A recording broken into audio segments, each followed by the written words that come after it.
20 वर्ष आणि 13 दिवसापासून आम्ही या निकालाची प्रतीक्षा करतोय।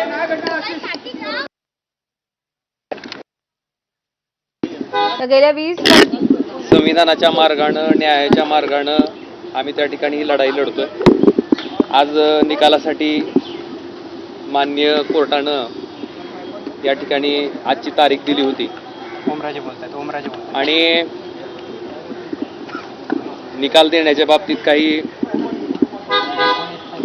अजून काही जी कमतरता आहे ती पूर्ण करण्यासाठी सन्माननीय कोर्टानं या निकालाची तारीख 20 जूनला ठेवलेली आहे, म्हणजे अजून 4 दिवसात।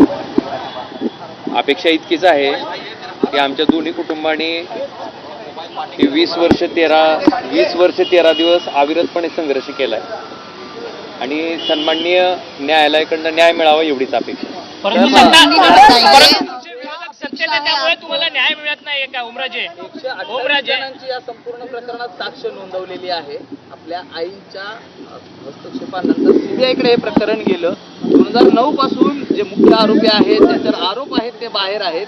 का नेमकं असं होतंय आणि सत्ताधारी पक्षात असल्यामुळे हा सगळ्या निश्चितपणे मला पण आपल्याला एवढं सांगायचं आहे की सामान्य माणसाला न्याय घेण्यासाठी प्रचंड संघर्ष करावा लागतो।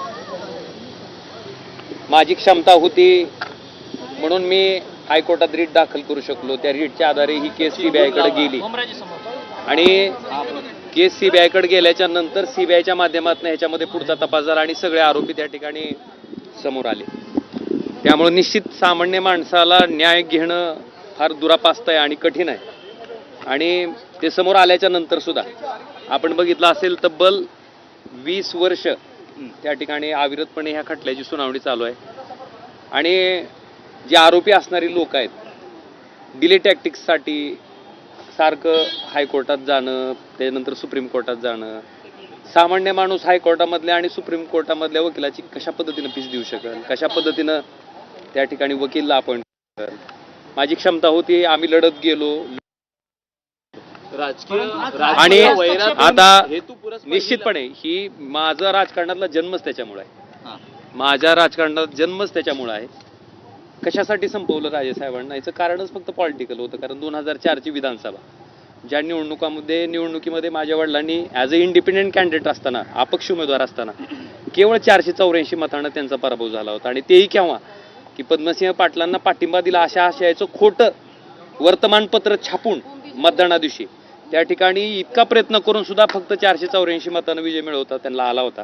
आणि तेच चलत होतं, आपल्याला राजकीय विरोधक नको ह्या भावनेतनं पवनराजे साहेबांची आणि त्यांचे चालक पैगंबर अशी समद काजींची हत्या केली गेली आणि ही शांत डोक्यानं प्लॅन करून केलेली हत्या आहे। आणि त्याच्या संदर्भात आम्हाला अपेक्षा इतकीच आहे की या ठिकाणी न्याय मिळावा। माझा जन्म फक्त त्याच्यासाठी झाला, मी का आलो, मला दाखवून द्यायचं होतं की अशा पद्धतीनं एखाद्या माणसाचा खून केल्याच्या नंतर तुमचा राजकीय विरोधक संपत नसतो, तो विरोधक त्या ठिकाणी तयार होत असतो। मला वाटतं त्या जिद्दीनं मला इथपर्यंत पोहोचवलंय। आणि मायबाप धाराशिव लोकसभा मतदारसंघातील जी जनता आहे त्या सगळ्यांनी मला अगदी तळहातातल्या फोडाप्रमाणे इथपर्यंत पोहोचवलंय, माझ्या पाठीमागे उभा राहिले।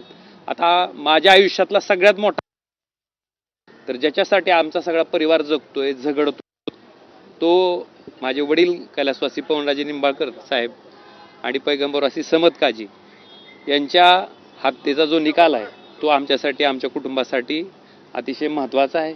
आणि निश्चितपणे अपेक्षा आहे की न्यायदेवता निश्चितपणे न्याय करेल। राजेसाहेब, या संपूर्ण कार्यकाळामध्ये उद्धव ठाकरे असतील, बाळासाहेब ठाकरे असतील, हे तुमच्या मागे उभे राहिलेले होते। त्याकडे कसं बघताय? मला आता कुणाबद्दल काही बोलायचं नाही। माझ्या डोक्यात फक्त एकच विषय आहे की ह्या केसचा निकाल लवकरात लवकर लागावा। आज तारीख मला वाटतं, आज अपेक्षा होती निकालाची, फक्त 4 दिवस पुढे गेले। 20 तारखेला निकाल लागेल ही अपेक्षा आहे।